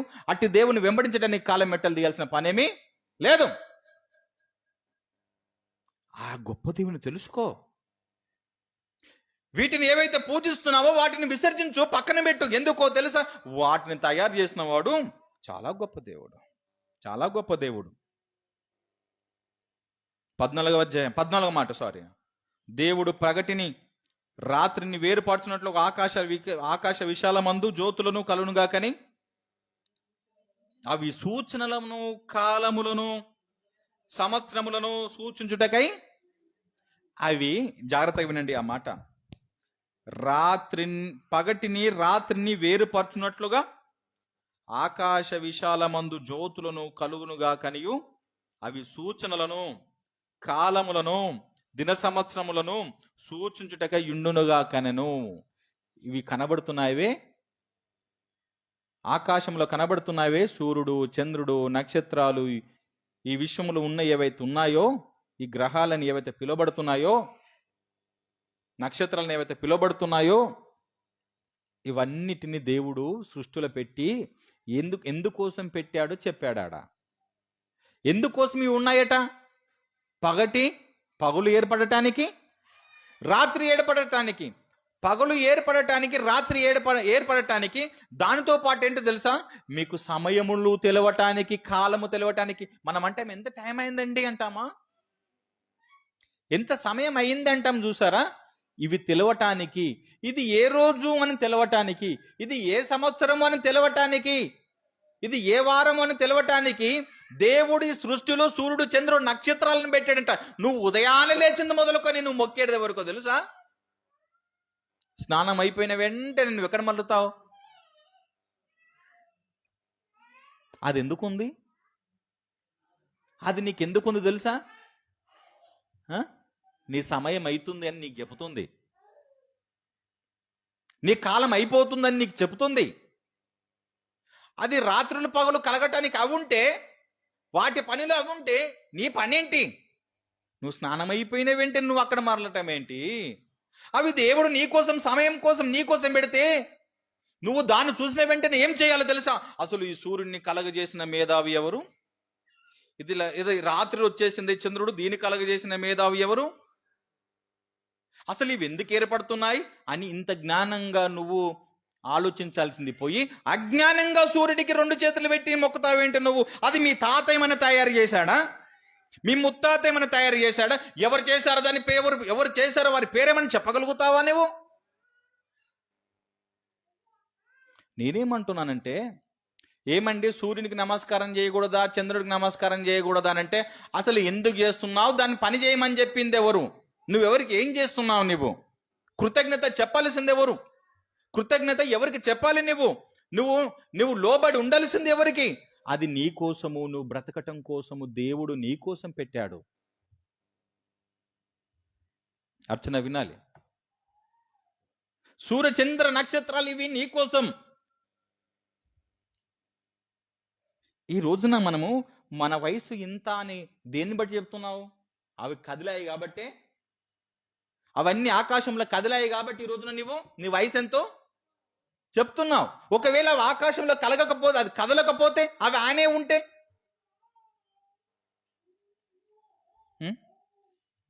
చెప్పలేమండి, చెప్పలేము. అవి ఆనే ఉన్నాయనుకో, ఇలానే పగలు ఉందనుకో, ఇక కోట్ల సంవత్సరం ఇలానే ఉందనుకో, నీ వయసు ఎంత చెప్పు? నీ వయసు ఎంత చెప్పు? చాలా కష్టం. ఇవన్నీ తెలియపరచబడటం కోసం, ఈ కాలం తెలియపరచబడటం కోసం ఆ దేవుడు, ఏ దేవుడు? కులము మతము లేని ఆ దేవుడు మనుషుల కోసం పెడితే, ఈ మనుషులు కులాలుగా, వర్గాలుగా, జాతులుగా, రంగులుగా విడిపోయి ఈ మనుషులు ఎవరికి వాడు విడగొట్టబడి ఒకరికొను చంపుకుంటూ ఇదిగో ఇలా మతాల పేరున ఒక మతాన్ని క్రియేట్ చేసేసి వీటిని మొక్కాలి, వీటిని అనుసరించాలి, వీటిని పూజించాలి అనేటటువంటి మార్గం వైపుగా మనిషిని నడిపించేసేశారు. అజ్ఞానహీనులుగా, బుద్ధిహీనులుగా మనుషులు తయారు చేసేశారు. వాడు చదువుకున్నది డిగ్రీ అంటాడు, పీజీ అంటాడు, గొప్ప గొప్ప చదువుల పేరు చెప్తాడు, కానీ సాగిల మాత్రం దేనికి పడతాడు తెలుసా? సృష్టికి పడతాడు. ఈ సృష్టికి సాగిల పడతాడు. ఒకవేళ నిజంగా నేను మాట్లాడుతున్నాను, మీరు అర్థం చేసుకోండి. ఈ సృష్టికే నువ్వు సాగిల పడితే, ఈ సృష్టిని కలగజేసిన వాడి కోసం నువ్వు ఇంకేం చేయాలి? సాగిల పడే ముందు దీన్ని ఎవరు చేశారు, ఎందుకు చేశారు నువ్వు ఆలోచన చెయ్యాలి. ఇక చూడండి, ఇంకా అంటున్నాడు చూడండి 15వ మాట. భూమి మీద వెలుగుచుటకు ఆకాశం విశాలమందు జ్యోతులై ఉండునుగా కని పలికెను, ఆ ప్రకారమాయను. దేవుడు ఆ 2 గొప్ప జ్యోతులను, అనగా పగటిని ఏలుటకు పెద్ద జ్యోతిని, రాత్రిని ఏలుటకు చిన్న జ్యోతిని నక్షత్రములను చేసెను. భూమి మీద వెలుగుచుటకు పగటిని, రాత్రిని ఏలుటకు చీకటిని వేరుపరచుటకు దేవుడు ఆకాశ విశాలమందు వాటిని నుంచెను. అది దేవుడు మంచిదని చూసెను. సూర్య చంద్ర నక్షత్రాలను దేవుడు మనుషుల కోసం పెట్టాడు, అది మంచిదని దేవుడు అన్నాడు. ఏందండి? చూడండి 20వ వాక్యం చూడండి, 20వ వచనము. దేవుడు జీవం కలిగిన చలించి వాటిని జలములు సమృద్ధిగా పుట్టించునుగా కని పక్షులు భూమిపైన ఆకాశములో ఎగురునుగా కనియు పలికెను. దేవుడు జలములలో వాటి రకరకాల చేపలు, జలములో సమృద్ధిగా పుట్టించి మహామత్స్యములను మహామత్స్యములను జీవము కలిగి చలించు వాటన్ని జీవం గల చెల్లించు వాటన్నిటిని దాని జాతి ప్రకారం దాని జాతి ప్రకారము రెక్కలు గల ప్రతి పక్షిని సృజించెను. అది మంచిదని దేవుడు చూసెను. ఇంకా కంటిన్యూ చెయ్యి. దేవుడు మీరు ఫలించి అభివృద్ధి పొంది సముద్ర జలములలో నిండియుండుడనియు పక్షులు భూమి మీద విస్తరించును గాకనియు వాటిని ఆశీర్వదించాను. ఇవన్నీ దేవుడు మనిషి కోసం చేశాను. దేవుడు ఇవన్నీ మనిషి కోసం చేశాను. ఎన్ని చేపలు, ఎన్ని రకాల చేపలండి. ఇవన్నీ మనిషి కోసం దేవుడు చేశాడు. ఈ బెత్తడు నాలుక కోసము ఈ 6 అడుగుల హైట్ ఉన్నటువంటి మనిషి యొక్క శరీరానికి పక్షులు, జంతువులు, ఆకుకూరలు, మాంసకూరలు, ఎన్ని రుచులండి, ఎన్ని రుచులు. అబ్బాబ్బా, చికెన్ రుచి వేరు, మటన్ రుచి వేరు, పొట్టేల రుచి వేరు, ఎద్దు మాంసం రుచి వేరు. అబ్బాబాబా, ఎన్ని రుచులండి. పక్షులలో కూడా ఓకే అండి, రకరకాల పక్షులు, ఆ రకరకాల రుచులు. ఒకదాని టేస్ట్ మరొకటికి ఉండదు. అబ్బా, ఈ రుచి వేరు. చేపలలో కూడా ఆహా, ఒక చేప రుచి వేరుంటది, మరో చేప రుచి వేరుంటది. ఈ బెత్తడు నాలుకకు దేవుడు వాటన్నిటిని తినటానికి నీకిచ్చాడు. ఈ దేవుడికి నువ్వు ఎంత రుణపడి ఉండాలి. ఒక్క వారం తినకపోతే నాలుక అలవాటుపడిన నాలుక, ఇన్ని రుచులకు అలవాటుపడిన నాలుక, నిన్ను దేవుడు ఎంతగా ప్రేమించాడు తెలుసా? దేవుడు నిన్ను ఎంతగా ప్రేమించాడంటే ఇన్ని నీకిచ్చాడు. ఇన్ని రకాలుగా పక్షులను, జాతి పక్షులను, ఆకాశ పక్షులను, చేపలను, జంతువులను, ఆకుకూరలను, తోటకూరలు, ఇలా రకరకాలుగా మీకిచ్చి నిన్ను తృప్తిపరిస్తే నువ్వేమో ఒక డజన్ అరటిపళ్ళు, డజను, తర్వాత 1/2 కేజీ పట్టుకొని పోయి నీ పిల్లల్ని ప్రేమించమంటావు. నువ్వు మమ్మీ నీకేం తెచ్చాను చూసావా అంటే నువ్వు తెచ్చింది ఎంత? ఒక 5 ఆపిల్ తెస్తే ఒక 6 తెస్తే ఒక డజన్ అరటిపళ్ళు తెస్తావు, ఒకటి తెస్తే ఒక కేజీ అంగుర పండ్లు, అవి ఒక మోసుకొని వస్తావు. వీటికి నిన్ను అంత ప్రేమించాలి. నువ్వు అనుకుంటే మనిషి గుణము నీకు అంతగా, వాళ్ళు నన్ను ప్రేమించాలి కాబట్టి నేను ఇస్తున్నాను, వాళ్ళు నన్ను ప్రేమించాలంటే దేవాతి దేవుడే నీకు ఇన్ని ఇస్తే అని నువ్వెంత ప్రేమించాలి. నిన్నేమైనా నీవు ఇల్లు కట్టుకుంటే ప్రభుత్వం ట్యాక్స్ కట్టమంటుంది. నీకేమైనా గాలికి ట్యాక్స్ వేసాడా దేవుడు? నీరుకు ట్యాక్స్ వేసాడా దేవుడు? పగలుకు రాత్రికి ఏమైనా ట్యాక్స్ వేసాడా దేవుడు? ఇవన్నీ కట్టదలుస్తే నీ జీవితమే సరిపోదు. ఎంత గొప్ప దేవుడు నువ్వు నమ్మావు తెలుసా? నమ్మాలి కూడా. నువ్వు పూజిస్తున్నా, నువ్వు వెంబడిస్తున్నా, అనుసరిస్తున్నా ఏ దేవుళ్ళు, ఏ దేవతలు ఇవన్నీ చేశారో వారేమని చెప్పుకున్నారా? మేము ఇవన్నీ తయారు చేసాం మనుషుల కోసం అని ఇక్కడ రాయబడిందా? వాళ్ళు ఏమైనా చెప్పుకున్నారా? ఎక్కడ లేదు. చేసినవాడు చెప్పుకుంటాడు. ఈ బైక్ నేను తయారు చేశాను, ఈ వస్తువు నేను తయారు చేశాను, ఈ పెన్ను నేను తయారు చేశాను, ఈ పెన్సిల్ నేను తయారు చేశాను చెప్పుకుంటాడు. దేవుడే చెప్పుకుంటున్నాడు, ఇవన్నీ నేను కలగజేశానని దేవుడు చెప్పుకుంటున్నాడు. మరి ఈ కనబడుతున్నటువంటి దేవుళ్ళు, దేవతలు ఎవరు చెప్పుకున్నారు చెప్పండి? జ్ఞానహీనులుగా మనిషి మారిపోయాడు. వాడి చదువులు చూస్తే గొప్పగా ఉంటాయి. వాని పేరు వెనకాల తోక చూస్తే ఆ తోక చాలా పేరు కంటే పెద్దగా ఉంటుంది. కానీ సాగిల పడుతున్నావు దేనికి? సృష్టికి. అట్టి గొప్ప దేవుని నువ్వు వెంబడించాలి. అది నీ ఇష్టం, నేను కాదంటలేదు. నువ్వు ఏ మార్గాన్ని వెంబడిస్తున్నావు అది నీ ఇష్టము. కానీ నేను బైబిల్ ప్రకారం మాట్లాడుతున్నాను. బైబిల్ ఏం చెబుతుందంటే ఈ సృష్టిని దేవుడు చేశాడు, ఆ దేవుడిని నమ్మమని బైబిల్ చెప్తుంది కాబట్టి నేను అదే మాట్లాడుతున్నాను. ఇలా దేవుడు కష్టపడి మనిషి కోసం ఇవన్నీ చేస్తే మీరు చూడండి, మనిషిని తయారు చేసిన తర్వాత ఫస్ట్గా అవన్నీ దేవుడు ఏం చేస్తుంది? జాగ్రత్తగా వినండి. మనిషిని ముందుగా తయారు చేస్తే మనిషికి ఆకలి అవుతుంది కాబట్టి అన్నిటిని ముందు మనిషికి రాకముందు అన్ని తయారు చేసి లాస్ట్కు మనిషిని చేశాడు. చేసినటువంటి చూడండి, అక్కడ నుంచి చూడండి, ఎక్కడి నుండి చదవండి, 20 నుంచి చదవండి సార్, 26 నుంచి 24 నుంచి చదవండి. దేవుడు, మీరు బైబిల్లో చూసుకోండి, ఇది జ్ఞాన గ్రంథము, ఇది మత గ్రంథమో కుల గ్రంథమో కాదు. ఇది జ్ఞాన గ్రంథము. దీన్ని చదవాలి, దీన్ని తెలుసుకోవాలి, సృష్టి ఎట్లా వచ్చిందో చెప్పాలి. దేవుడు దేవుడు వాటి వాటి జాతి వాటి జాతి ప్రకారము జీవము గల వాటిని జీవం గల వాటిని అనగా అనగా వాటి జాతి వాటి జాతి ప్రకారము పశువులను పురుగులను అడవి జంతువులను భూమి పుట్టించుగాక భూమి నుంచి ఇవన్నీ వచ్చాయి. అందుకే వీటన్నిటి మళ్ళా మట్టిలోకి వెళ్ళిపోతున్నాయి. మనిషి మట్టిలో నుంచి వచ్చాడు, సమస్తము ఇక మట్టి నుంచి వచ్చింది కాబట్టి అంత మట్టికే చేర్చుకుంటుంది. మట్టిలో అన్ని దాచబడుతున్నాయి. పెద్ద ఫ్రిడ్జ్ లాంటిది, చాలా పెద్ద ఫ్రిడ్జ్ లాంటిది. అది అందరిని అందులో కప్పేసుకుంటుంది, దాచుకుంటుంది.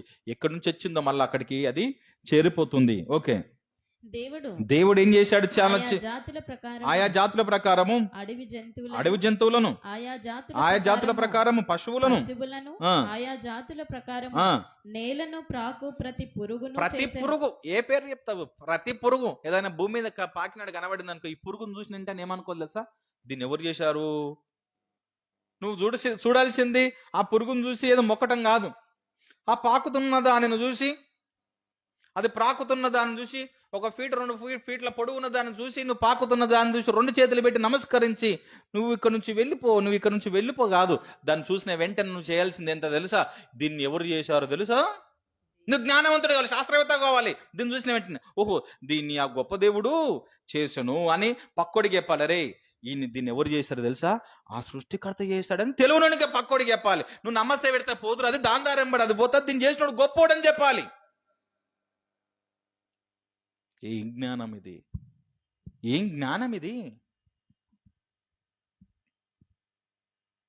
ఇవన్నీ మనిషి కోసమే. పామును తింటావా? తింటాడు మనిషి. ఇవన్నీ ఎవరి కోసం? మనిషి కోసం. నీకు ఇబ్బందిగా ఉండొచ్చు, తినేవాడికి ఇతర ప్రపంచంలో ఇతర ప్రపంచాల్లో తినే వ్యక్తులు వాడికి ఆ రుచి అది అంతే. కుక్కలు తింటాడు, పందులు తింటాడు, పాములు తింటాడు. ఆయా జాతుల ప్రకారం ఆయా జాతులు కలిగినటువంటి వ్యక్తులకు వాటన్నిటిని ఇచ్చాడు. ఆయన ఇష్టం. వాడు అడవిలో ఉంటాడు, వాడు ఎలకలు తింటాడు, కప్పలు తింటాడు, తొండలు తింటాడు, బల్లులు తింటాడు. అదని ఆహారం.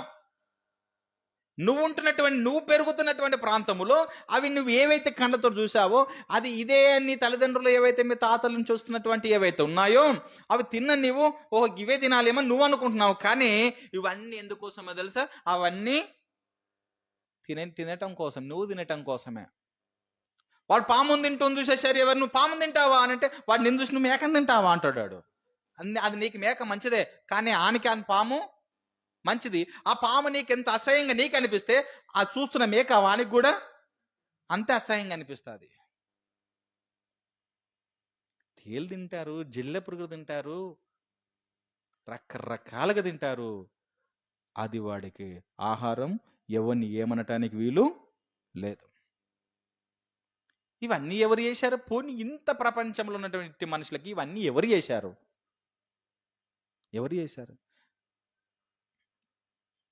అల్లుడు ఎవరు ఉండొచ్చు? ఎవరు తెలుసా? కులము, మతము. నువ్వు ఆయన నమ్మినా నమ్మకపోయినా పర్వాలేదు, ఆ దేవుడు చేశాడు.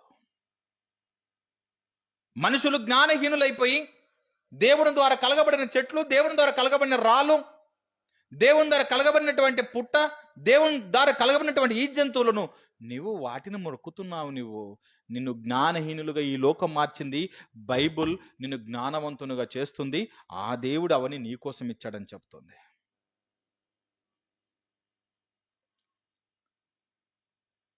26వ మాట. దేవుడు మన స్వరూపమందు మన పోలిక చొప్పున నరులను చేయుదము. వారు సముద్రపు చేపలను, ఆకాశ పక్షులను, పశువులను, సమస్త భూమి మీద ప్రతి జంతువును ఏలుతారు. ఇవన్నీ ఏలాలి. మనిషే గొప్పోడుగా. వీటన్నిటికంటే మనిషే గొప్పోడు. మనిషికి ఇవన్నీ లోబడాల్సినవి.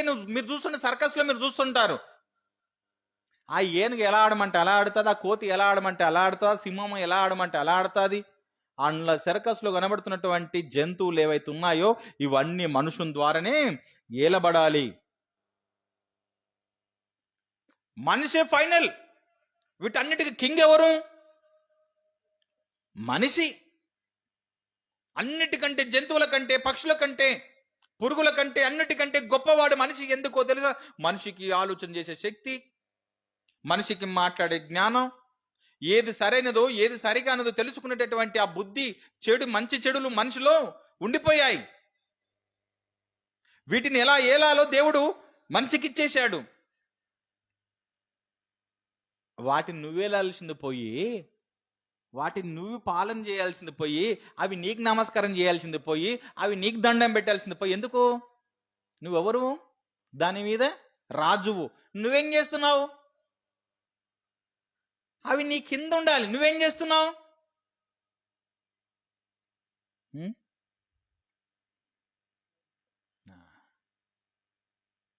ఆ ఎద్దుకు ఇంత గంత, దాని మీద ఇంత బొంత, ఆడు కప్పి పట్టుకొని వస్తే నువ్వు పోయి దానికి 2 గాల మీద పడితే, అది నీకంటే తక్కువదైతే నువ్వు దాని కింద పోయి, ఎక్కడ జ్ఞానం ఇది? ఇదా నీ మేధావితనం? అవి జంతువులు. నీకు ఆకలేసిందా? అక్కడ ఖడ్గం ఉందా, కత్తి ఉందా, గొడ్డెలుందా? ఏసాయి. నువ్వు మొక్కాల్సింది కాలు కాదు, వేయాల్సింది దాని తల మీద ఏటు, నువ్వు తినాల్సింది దాన్ని సమృద్ధిగా. నువ్వేం చేస్తున్నావు? ఇదా నీ జ్ఞానం? ఇదా నీ తెలివితేటలు?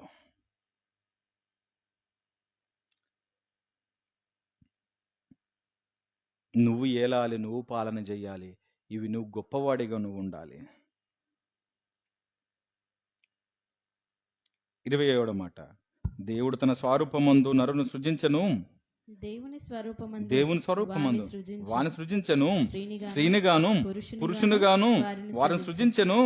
దేవుడు వారిని ఆశీర్వదించి ఇట్లనను, ఎట్లనగా మీరు ఏం చేయాలి తెలుసా? మీరు ఫలించి అభివృద్ధి పొంది విస్తరించి ఈ భూమిని నిండించి మీరు ఆ భూమిని లోపరుచుకోవాలి. ఇప్పుడు ఈ భూమి ఇచ్చింది ఎవరియా? భూమి ఇచ్చింది ఎవరు?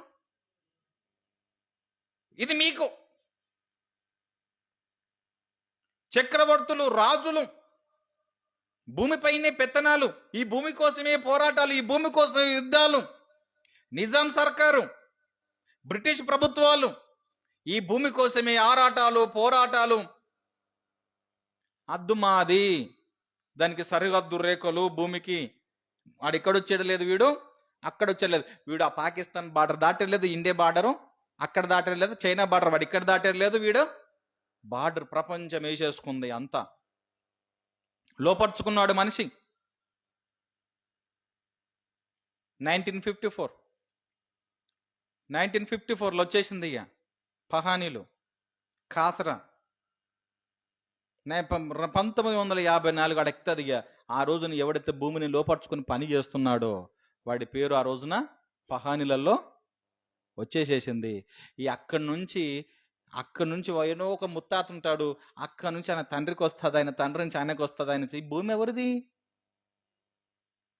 ఈయన అంటాడు, ఈ భూమి ఎవరిది అన్నప్పుడు ఈయన కొనేటోడు వచ్చి అడుగుతాడు, ప్రవీణ్ గారు నన్ను ఎవరిదట అని అడిగాడు నిన్న. ఎంతమంది దానికి ఆసాములట, ఎవరిదట ఆదికాండం చదవాలిగా. ఎవరిది ఈ భూమి అంటే బైబిల్ చదవాలి. బైబిల్ ఏమంటుంది? ఇది గొప్ప దేవుడిది, ఈ భూమి గొప్పది. మనిషి అనేవాడు పంచుకున్నాడు. ఈ పంచుకున్న ఈ మనిషి పెత్తనం ఏంటి? ఇక్కడ ఏం మాట్లాడుతున్నామనంటే, ఈ భూమిని దేవతగానో ఈ భూమిని దేవుడుగాను నువ్వు స్వీకరించొద్దు. అది నీకు జీవనోపాధిగా నీకు ఇవ్వబడింది, సరే మంచిది. నువ్వు దాన్ని అమ్ముకుంటావా, కొంటావా, అది నీ ఇష్టం. కానీ ఈ భూమి దేవుడు కాదు, ఈ సృష్టి దేవుడు కాదు, ఈ ప్రకృతి దేవుడు దేవతలు కానే కావు. దీన్ని ఏం చేయమన్నాడు తెలుసా? ఇప్పుడు దీన్ని నిండించి ఈ భూమిని నింపాలి. ఎలా నింపాలి? ఇప్పుడు దాని అర్థమైంది తెలుసా? స్త్రీని చేశాడు, పురుషుని చేశాడు. చేసిన తర్వాత ఏమన్నా తెలుసా? ఈ భూమిని నిండించి, ఆ భూమిని కలగజే బంతి ఆకారంలో ఉంటుంది భూమి. ఈ ఆకారంలో ఉంటుంది, ఇది గ్లోబ్, ఇది ఈ ఆకారంలోనే భూమి. దీనికోసమే పోరాటాలు. ప్రపంచంలో ఒకడు చంపుకుంటున్నారు, నరుక్కుంటున్నారు అంటే దేని గురించో తెలుసా? దీని గురించే. ఈ ఆకారంలో సుమారుగా ఈ ఉన్నటువంటి ఆ బంతి ఆకారంలో ఉన్నటువంటి ఈ భూమి పైన 700 పైన కోట్ల జనాభా ప్రాణంతో ఉన్నోడు, సచ్చినోళ్ళు, పుట్టిన నాంచుని లెక్క పెడితే ఇంకో చాలా అంతమందిని భూమి తన గర్భంలో దాచుకుంది మరణం తర్వాత. దీనిని నిండించమన్నాడు. ఇవి కనబడుతున్నాయి రంగురంగులంతా, దీన్ని నిండించేసింది. అనగా మనుషులు ఈ భూమి పైన ఇద్దరితో ప్రారంభమైనటువంటి జీవితము ఇప్పుడు 700 పైన కోట్ల జనాభా బ్రతికున్నాడంటే అంతకుముందు ఎంత కోట్ల మంది పుట్టారు, చనిపోయారు. పుట్టారు, మరణించారు. ఈ భూమిపైన ఉన్నటువంటి ప్రతిదీ ఎవరి కొరకు ఇప్పుడు? మనిషి కోసం. ఈ మనిషి ఎవరి కోసం ఇప్పుడు? ఇవన్నీ నీకు ఇచ్చాడు, తినమని నీకు ఇచ్చేశాడు, ఇప్పుడు ఏలమని నీకు ఇచ్చేశాడు. ఇవన్నీ నువ్వు తిని పడుకోవాలా? ఇవన్నీ ఎవరి కోసం అన్నాడు? నీ కోసం అన్నాడు కదా. చదువుకున్నాం కదా, అర్థమైంది కదా. సృష్టిలో ఉన్నదంతా మనిషి కోసం. నువ్వెవరి కోసం? మా ఆయన కోసం. నువ్వెవరి కోసం? మా ఆవిడ కోసం. నువ్వెవరి కోసం? మా అమ్మ కోసం. నువ్వెవరి కోసం? నా బిడ్డ కోసం. నువ్వెవరి కోసం? నా తల్లి కోసం. ఆహాహా, ఏమిటిది ఈ లోకము తీరు? నువ్వెవరి కోసం బ్రతకాలి? నీ పిల్లలకు చెప్పాల్సింది ఏంటో తెలుసా? ఇదిగో ఈ సృష్టిలో ఉన్నదంతా కూడా నువ్వు తింటున్నావే. ఓ తల్లిగా, ఒక తండ్రిగా నువ్వు కూరగాయలు కోస్తున్నా, లేదా చూస్తున్న జంతువులు ఏమైతున్నాయో, ఇదిగో చిన్ననాట నుండే నీ పిల్లలను ఎత్తుకుంటున్నటువంటి తల్లే గాని తండ్రే గాని వీరు ఏం చేయాలి తెలుసా? వస్తున్నటువంటి పక్షులు, వస్తున్నటువంటి జంతువులు, చూస్తున్నటువంటి ఆ కూరగాయలు, ఆకుకూరలు, మాంసకూరలని ఇవన్నీ చూసిన వెంటనే ఏం చెప్పాలి తెలుసా? నీ పిల్లలకి చిన్ననాట నుండే ఇవి ఎవరు చేశారో తెలుసారా అనాలి. వాడు తెలియదు అంటాడు. అప్పుడు నువ్వేం చెప్పాలి తెలుసా? దేవుడు చేశాడు. ఇవి ఎవరు చేశారు? ఇదంతా ఎవరు పండించారు తెలుసా అని చెప్పాలి. వాడు తెలియదు ఆ మాట అంటాడు, మా తాతనో ఏదో పేరు చెప్తాడు. కాదు, ఇదంతా పండిస్తుందంతా ఎవరు తెలుసా? దేవుడే. అంత గొప్ప దేవుని మనం నమ్మాలి. నువ్వు దేని కాదు, కనబడుతున్నటువంటి జంతువులను కాదు, కనబడుతున్నటువంటి పక్షులను కాదు, కనబడుతున్న ఈ రాళ్ళను, చెట్లను, గుట్టలను కాదు మొక్కాల్సింది. మనం నమ్మాల్సింది కులము లేదంట, ఆయనకు మతము లేదంట, ఆయనకు ఎలాంటి రూపము లేదంట, ఆయన ఏ రంగులో ఉంటాడు కూడా మనకు తెలియదంట. మనం ఆయనను నమ్మాలి అని నువ్వు ఎవరికి చెప్పాలి తెలుసు? ఇంత మేధావి తన జ్ఞానంతో ఎవరికి చెప్పాలి తెలుసా? నీ పిల్లలకి చెప్పాలి.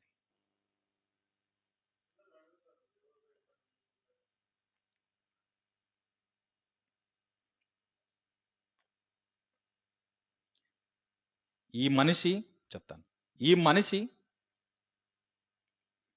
ఏదైతే చూస్తున్నాడో, తనకున్న జ్ఞానముతో ఏదైతే ఉంటున్నాడో, ఇదే సర్వస్వం అనుకుంటున్నాడు, ఇదే ఫైనల్ అనుకుంటున్నాడు. మనం మాట్లాడుకుంటున్న కంప్లీట్గా ఓవరాల్గా ఒక వస్తువు తయారయ్యింది అని అంటే దాని వెనకాల ఒక హస్తము ఉంది. ఈ పెన్ను తయారయ్యింది అనక దీని వెనకాల ఎవడు చేశాడు? ఒకడు చేశాడు. సూర్యుని ఎవరు చేశారు? చంద్రుని ఎవరు చేశారు? నక్షత్రాలను ఎవరు చేశారు? ఈ భూమిని ఎవరు చేశారు? ఎవరు చేశారు? కనబడని దేవుడే. అతనుకున్న పేరే దేవుడు. అతడు కనబడడు. మరి కనబడడు అంతే. కనబడితే మనిషి, బైబిల్లో చెప్పబడుతుంది, దేవుని చూస్తే ఏ నరుడు బ్రతకడు. కారణం ఏంటో తెలుసా? ఇంత గొప్పగా మాట ద్వారా కలిగించినంత గొప్ప దేవుణ్ణి కళ్ళతో మనిషి చూడలేదు. ఒక 2 నిమిషాలకి వెళ్తురునే మనం చూడలేదు, అంత గొప్ప దేవుని మనము చూడలేం. Highly impossible. కానీ ఈ సృష్టి వచ్చింది ఆ దేవుడని మనం బిలీవ్ చేయాలి. ఆ దేవుణ్ణి నమ్మటానికి, అంత గొప్ప దేవుని ఎరగటానికి, తెలుసుకోవటానికి నువ్వు ఏమాత్రం అభిప్రాయం అంటే ఏదో ఒకటి మనసులో పెట్టుకోవాల్సిన పనేమీ లేదు. ఆయననే వెంబడించాలి. క్రిందికి వచ్చేవరకు ఇలా చెప్తుంటాడు ఇంకా 30వ వాక్యములో, 29లో, ఇదిగో భూమి మీదనున్న విత్తనములిచ్చు ప్రతి చెట్టును, విత్తనములిచ్చు వృక్ష ఫలములు గల ప్రతి వృక్షమును మీకిచ్చి ఉన్నాడు. అవన్నీ కూడా మీకు ఆహారం. ఇవన్నీ కూడా మీకు ఆహారం. భూమి మీద నుండి జంతువులన్నిటికిని, ఆకాశ పక్షులన్నిటికిని, భూమి మీద ప్రాకు సమస్త జీవులకును, పచ్చని చెట్లని అవన్నీ మీకు ఆహారం. ఇవన్నీ మీకు ఆహారము. 31లో అంటాడు ఆయన, దేవుడు తాను చేసినది యావత్తు చూసినప్పుడు అది చాలా మంచిదిగా ఉండెను. అస్తమయమును ఉదయమును కలగగా చాలా మంచిది. ఈ సృష్టిలో ఉన్నదంతా దేవుడే చేశాను. కనబడుతున్న ప్రకృతి అంతా దేవుడే చేశాను. నువ్వు నమ్మినా నమ్మకపోయినా, అంగీకరించకపోయినా దేవుడే చేశాను. అంత గొప్ప దేవుడి కోసం మనం మన పిల్లలకు చెప్పాలి, మన తల్లిదండ్రులకు చెప్పుకోవాలి, మన కుటుంబ సభ్యులకు చెప్పుకోవాలి. ఆ దేవునే మనం నమ్మాలి. మనం కనబడుతున్నటువంటి వీటి కానే కాదు, మనం విశ్వసిస్తున్నది అంగీకరిస్తున్నటువంటి ఈ దేవుళ్ళ దేవతలకు కాదు. మరలా ఇప్పుడు ఇక్కడికి వచ్చేద్దాము. రోమిలకు రాసినటువంటి పత్రిక మొదటి అధ్యాయము 18వ వాక్యం నుంచి మరలా చూసుకుందాం. మళ్ళీ ఇక్కడికి వస్తున్నాం. రోమిలకు రాసినటువంటి పత్రిక అపోస్తలుడైన పౌలు రోమిలకు రాస్తూ ఉన్నాడు.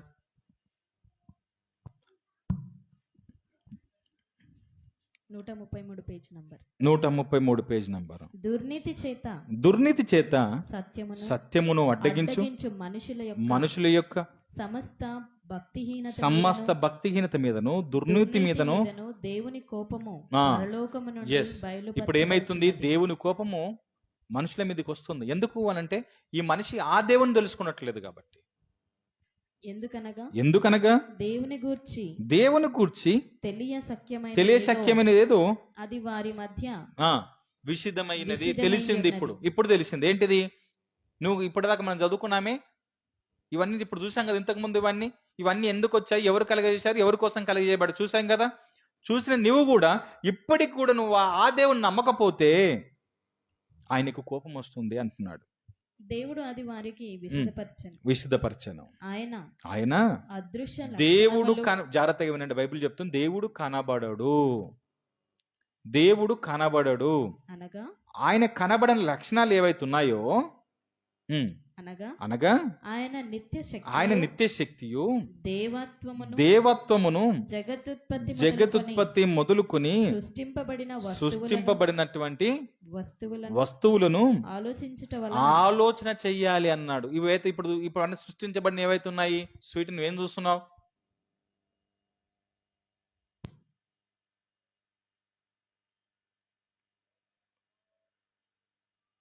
ఏది నీ బైబుల్?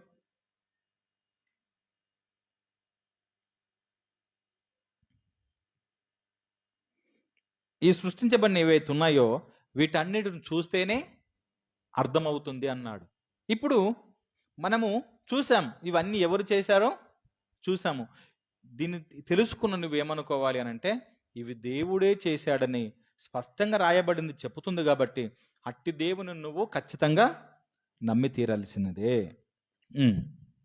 మరియు వారు ఇప్పుడు దేవుని తెలుసుకున్నారు అంటే, ఇప్పుడు దేవుని తెలుసుకున్నారంటే అర్థం ఏంటి? ఇవన్నీ ఈ సృష్టిలో ఉన్నదంతా ఎవరు కలగజేశారో అట్టి దేవుని తెలుసుకున్నారు. అర్థమైంది. ఇప్పుడు తెలుసుకున్న తర్వాత ఆయనను దేవునిగా ఆయన ఇంకా మనుషులు అనుకుంటున్నారంట ఆయన దేవుడే కాదు, ఈ ప్రకృతులు ఇవి కనబడుతున్నాయే, సృష్టిలో ఇవి కనబడుతున్నాయి, రాళ్ళు చెట్లు గుట్టలు ఇవే దేవుళ్ళు దేవతలు అని మళ్ళీ అనుకుంటున్నాడంట మనిషి. ఆయన కోపం ఎందుకు రాదు చెప్పు? అవి నీ కోసం మిత్రులారా, అవి నువ్వు నమ్మాల్సిన పని లేదు. ఆ దేవునికి కృతజ్ఞత చెప్పు. దేవుడా, ఈ రాళ్ళను చేసినందుకు, ఈ చెట్లను చేసినందుకు, ఈ పుట్టను చేసినందుకు, ఈ ప్రకృతిని చేసినందుకు, ఈ జంతువులను చేసినందుకు, ఈ సూర్యచంద్ర నక్షత్రాలను చేసినందుకు నీకు కృతజ్ఞతలు. అవన్నీ నా కోసమే నువ్వు భూమిపై పెట్టినందుకు నీకు వందనాలని ఆ దేవునికి చెప్పు. కనబడని దేవునికి చెప్పు. కనబడుతున్న ఇవన్నీ నీ వస్తువులు, ఇవి అవి నీ అవసరం కోసం నిమిత్తమే. ఆ రాయి ఇంటికి పునాది వేసుకోవటం కోసమే, ఆ రాళ్ళతో నిర్మాణం చేయటం కోసమే, నువ్వు వాటిని పెట్టుకొని పూజించటం కోసము కానే కాదు. కంటిన్యూ చేయమాట. కృతజ్ఞతాస్తుతులు చెల్లింపను లేను గాని తమ వాదముల యందు వ్యర్థులైరి. వారి అవివేక హృదయము అంధకారమైపోయింది. తాము జ్ఞానులమని వారందరూ ఏమనుకుంటున్నారు? మేమే జ్ఞానులమని అనుకుంటున్నారు. ఏవైతే పూజిస్తున్నారో, ఏ ప్రతిమలనైతే, ఏ చెట్లను గుట్టలనైతే పూజిస్తున్నారో అది జ్ఞానమని వాళ్ళు అనుకుంటున్నారు. అది జ్ఞానం కాదు, జ్ఞానహీనత, బుద్ధిహీనత. అది నీకు తెలియని కాలము, నీకు ఎప్పుడు కూడా చెప్పలేదు, అది ఎవరు చేశారో చెప్పలేదు. కాబట్టి నువ్వు మీ తాతలు నమ్మారు, మీ తండ్రులు నమ్మారు, మీరు నమ్ముతున్నారు. అలా మీ పిల్లలు నమ్మాల్సిన పనేమీ లేదు. మీరు చైతన్యవంతులు కావాలి. వారు అక్షయుడగు దేవుని మహిమను, క్షయము కానిది అట్టి దేవుణ్ణి మీరు క్షయమగు మనుషుల యొక్కయు క్షయమగు నశించిపోయే మనుషుల యొక్క పక్షుల పక్షుల యొక్క చతుస్పాద జంతువుల యొక్కయు జంతువుల యొక్క పురుగుల యొక్క ప్రతిమా స్వరూపాలుగా మీరు మార్చేశారు. కానీ మీరు మార్చకండి. అంత గొప్ప దేవుని మనం నమ్ముకుంటున్నాము, అంత గొప్ప దేవుని విశ్వసిస్తున్నాము. ఆయన ఏదో చేయమంటలేదు, నీకు ఏదో ఇవ్వమంటలేదు, ఆయన రూపాయి ఇవ్వమంటలేడు, ఆస్తులు ఇవ్వమనట్లేదు. ఆయన ఇవన్నీ సమస్తం భూమి మీద ఉన్నాయన్నీ నీకోసమే. నువ్వు ఆస్తులు సంపాదించుకుంటావా, ఏం చేస్తావు, అన్నీ నీకోసమే. సరే చేసుకో, కానీ నువ్వు అట్టి దేవుని మాత్రము మర్చిపోకూడదు. అందుకని చివరి రెఫరెన్స్ ఒకటి చూడండి, ద్వితీయోపదేశ ఖండము పేజ్ నెంబర్ 150, 5వ అధ్యాయము 7వ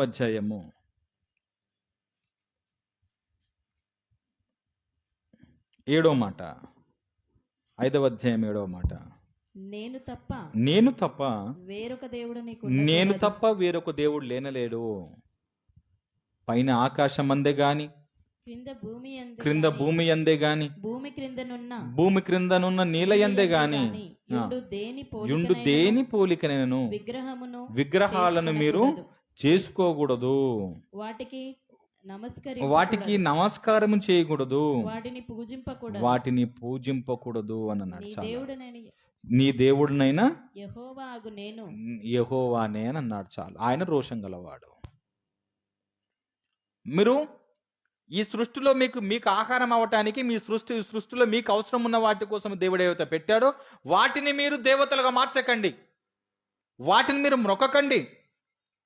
మీ దేవుణ్ణి నేనే, ఇవన్నీ కలగజేసిన వాడిని నేనే, ఈ సృష్టిని కలగజేసిన వాడిని నేనే, నేను మీకు కనబడను, మీరు వీటిని మొక్కకండి, అవి మీకు ఆహారము, మీరు వాటితో పనులు చేసుకోండి, సరిపోతుంది. అట్టి దేవుణ్ణి మీరు విశ్వసించాలి. మీరు విశ్వసించకుండా ఈ లోకంలో కనబడుతున్న వాటిని మీరు మొక్కుతే, అనుసరిస్తే, అది ఇక్కడ ఏమంటుందంటే అది జ్ఞానము కాదు. జ్ఞానం అంటే దేవుణ్ణి నమ్మటం. జ్ఞానం అంటే ఈ సృష్టిని ఎవరు చేశారని తెలుసుకోవటం, ఈ ప్రకృతిని ఎవరు చేశారని తెలుసుకోవటం. చెప్పమని ఎవరు చేశారు, ఈ భూమి ఎవరు చేశారు, ఈ సూర్యచంద్ర నక్షత్రాలను ఎవరు చేశారు, ఈ గాలి, నింగి, నేల, నిప్పు, ఇట్లా పంచభూతాలు అంటామే, ఇవన్నీ ఎవరు చేశారో చెప్పమని చెప్పండి. చేసిన వాడి పేరు ప్రతి వస్తువు మీద ఉంటుంది. ఈ సృష్టి వెనకాల ఎవని పేరుందో చెప్పమని ఆయన స్పష్టంగా చేశారు. చేసిన వాడు తన పేరు చెప్పుకుంటున్నాడు, ఆయన పేరే యెహోవా. ఆ దేవుడే ఈ సృష్టిని చేశాడు. మనుషులు మాత్రం ఆ సృష్టిని దేవునిగా మార్చుకున్నారు. దేవుడు సృష్టిని చేస్తే ఈ సృష్టిలో ఉన్న వస్తువులను మనిషి దేవుడుగా మార్చుకున్నాడు. దాని జ్ఞానహీనత అని బైబిల్ ఉంటుంది. దాని నుంచి మరలం అంటున్నాడు, లేకపోతే ఆయనకు కోపము వస్తుంది, ఆయన రోషం గలవాడు. కళ్ళు మూసుకుందాం, ప్రార్థన చేద్దాం.